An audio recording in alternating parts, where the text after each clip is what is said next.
Hello, ladies and gentlemen. Welcome to an unexpectedly exciting episode of CA Overwatch.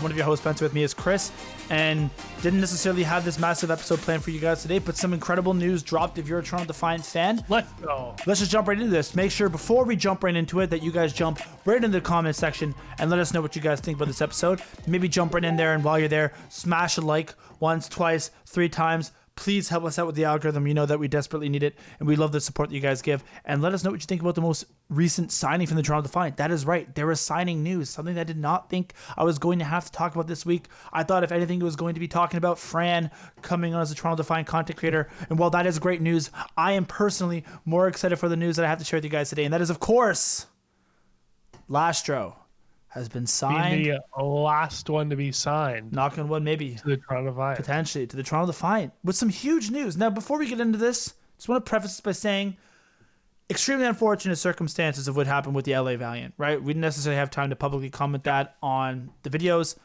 Incredibly shitty situation. Unacceptable, to be frank, from the Valiant perspective. Like, you hate to see somebody like Agilities. He's just like... A lot of people. Adam worked his ass off in Australia contenders to get here, man. Finally gets a shot at the big leagues, and for him to go like that, not to mention the staff, right? The people behind the scenes, social media managers, all that sort of stuff, man. Really, really unfortunate on what happened this year, and it's unacceptable. And again, the Immortals Gaming, and trust me, we're one who can be like, hey, I understand the business side of things, but this is unacceptable. At some point, you have to be at least somewhat of a human being, in my opinion, and it's really, really shitty. So I don't want to look too fondly upon the situation, because for our specific case, it ended up working out pretty well for us from a selfish perspective.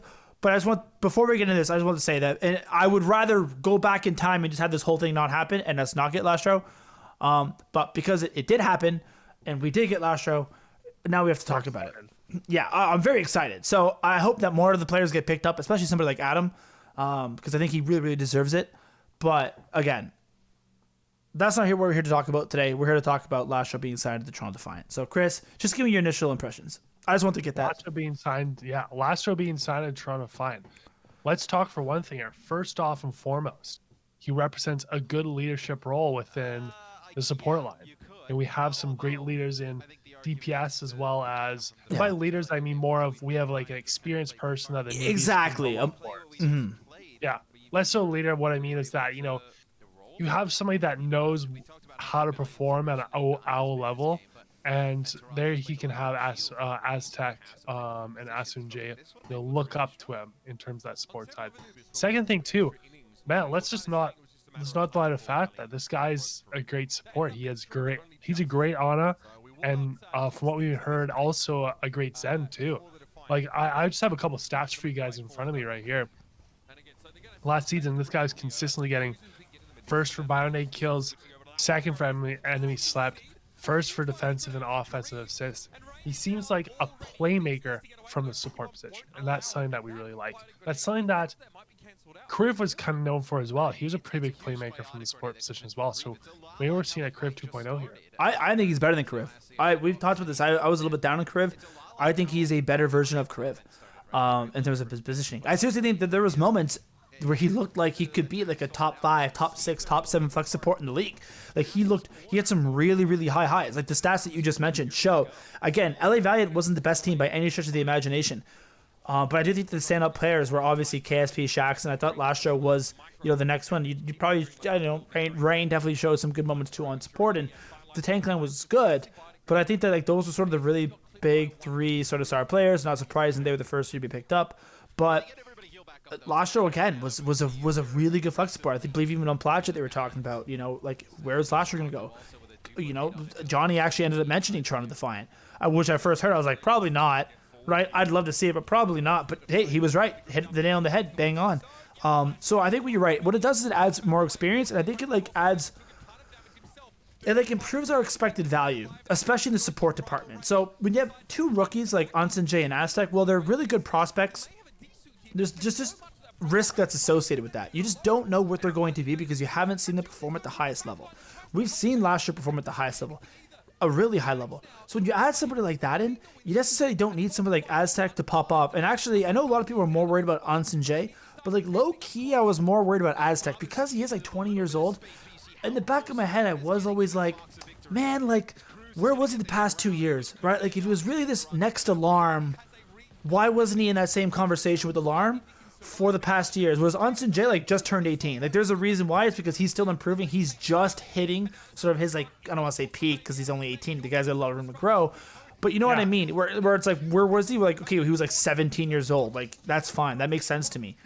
But when you throw somebody like Lastro in there, no concerns. Like, I mean, there's still concerns. You never know with Unson J as well. But what that does to me is like, man, maybe if Aztec maybe doesn't work out, that's fine because you got Lastro to like carry that preferences. Or what if it is a double support meta? How is Unson J going to be? I know he can flex to the Mercy, and I know he can flex to the Brigida, but can he play the Baptiste? Can he play the Zen if necessary? Can he play the Ana if necessary? I don't know. You no longer have that issue. In a double flex support meta, this is one of the deepest support lines in the league.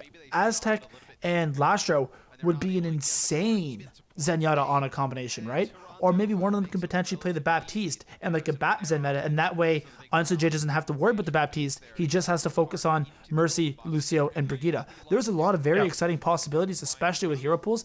Like, I wasn't kidding when I said that this might be the, okay, I'm not going to say the deepest flex support is in the league. That is very clearly, obviously, the Shock, and Twilight, Violet, and FD God. We are not at that level. But next to them, especially in the Western Conference, I seriously think this could be the second best in terms of depth. I kind of go off the top of my head, but they seriously have that potential. I mean, LA Gladiators are obviously one right in there in the mix. Obviously, the Dallas Fuel. But I think that this could be a better support line than the Dallas Fuel. I don't know. I'm rambling a little bit, so I'm going to bring it back in. I'm very excited for this acquisition.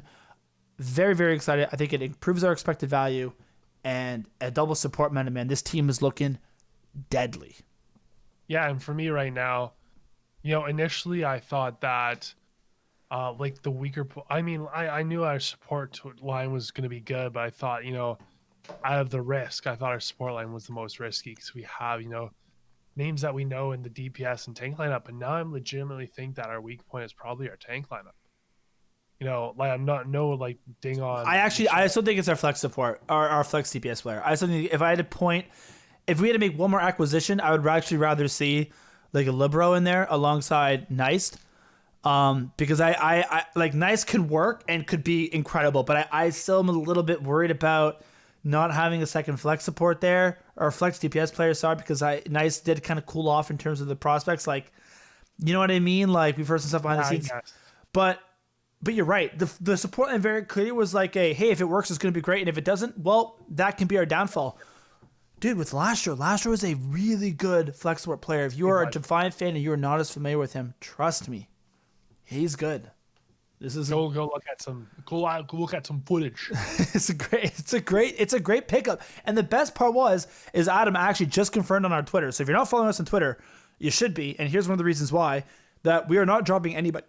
Excuse me. So I know when this first came out, there was some rumors circulating that somebody might be dropped, somebody might be benched, and that would have been frankly unfortunate. But absolutely great news to hear that nobody is being dropped or benched. So it doesn't hurt our depth in any way, shape, or form. Dude, again, I'm a little bit concerned with the flex DPS player. We've been over that multiple times, but yeah, this just turned one of our potential weaknesses into arguably our strength. Yeah, I exactly believe that. And big shout out to OW Gasser. He also mentioned that it sounds like Defiant has been doing pretty good in scrims out in Korea. Better than expected. Scrims. Yeah. And what is better than expected? Because we're like, everybody's expected kind of middle to mid-high team. So if we're doing better than expected, does that mean we're closer to like a high-level team? No, yeah. We haven't done our power rankings yet. And I don't want to spoil too much, but I'd sort of had us, I think at 6. I think I had some people have put us lower, but I always had us in the upper echelon of like the dark horse tier, like right alongside Florida, where I think most people had the big 4, Shock, obviously, LAG, Washington, and Dallas. But I could see a world in which Toronto starts to maybe outperform a team like Dallas, for instance, depending on the meta, especially, right? Like, I'm extremely excited. I was already excited about this team, but when you add a talent like Lastro and how good his Ana is, and the potential that he can sort of, maybe you give like Ana to Aztec because that's sort of his signature here on Moira.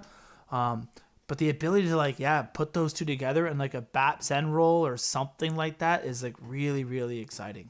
Could be muy caliente. Sure. Yeah. Whatever that awesome. was. Muy caliente. Very spicy. Can be spicy. Absolutely. I mean, I didn't know you spoke Spanish. I didn't realize that was. Is this the German lessons that you took in university? Like the German lessons that you failed? The only class you ever failed? Is this what you're throwing at me right now? Like you're just living the dream. That's exactly what I'm throwing at you right now. Can't believe I took German back in university. That was my favorite story. Different podcast. Maybe one day we'll tell it. But yeah, maybe one day we'll talk about that. That was a good time. Yeah, I had nothing else. I wanted to come here and talk about how stoked I was, and we initially had a segment plan where it's like who might be benched or who might be dropped, but that doesn't seem to be the case. So overall, I'd give this a 9 out of 10 signing. Only way it could have been better is if we somehow just signed Alarm for some reason, but unfortunately that didn't happen. So here we are. And then, yeah, exactly. I 10 out of 10 agree. Yeah, anyway, if you guys like this, please smash that subscribe button until your clicker is literally clicked out. Let us know what you think, and we'll see you next time. Yeah, where does this change your opinion on Defiant? Are they now a top 4 team? Top 5 team? Let us know. What do you think of the pickup? In the comment section down below. And as always, guys, enjoy.